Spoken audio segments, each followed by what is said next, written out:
మాజీ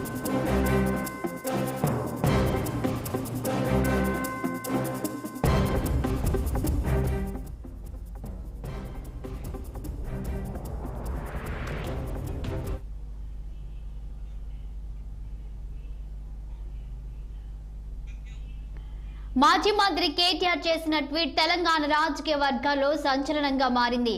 తాను రిఫ్రెష్ కావాలనుకుంటున్నారని, అందుకే కొన్ని రోజుల పాటు రాజకీయాలకు, పార్టీ కార్యకలాపాలకు దూరంగా ఉండాలని నిర్ణయం తీసుకున్నట్లు ట్వీట్లో పేర్కొన్నారు.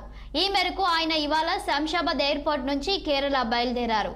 అయితే ఎన్ని రోజులు కేటీఆర్ కేరళలో ఉంటారనే దానిపై సందిగ్ధత నెలకొంది.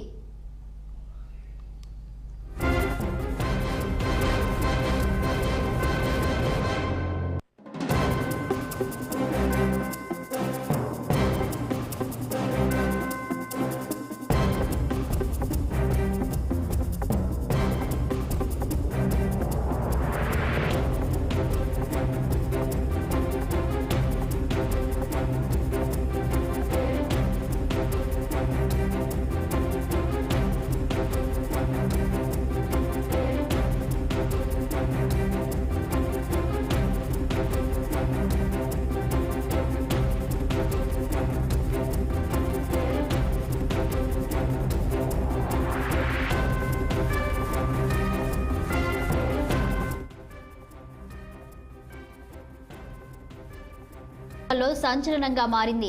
తాను రిఫ్రెష్ కావాలనుకుంటున్నారని, అందుకే కొన్ని రోజుల పాటు రాజకీయాలకు, పార్టీ కార్యకలాపాలకు దూరంగా ఉండాలని నిర్ణయం తీసుకున్నట్లు ట్వీట్లో పేర్కొన్నారు. ఈ మేరకు ఆయన ఇవాళ శంషాబాద్ ఎయిర్పోర్ట్ నుంచి కేరళ బయలుదేరారు.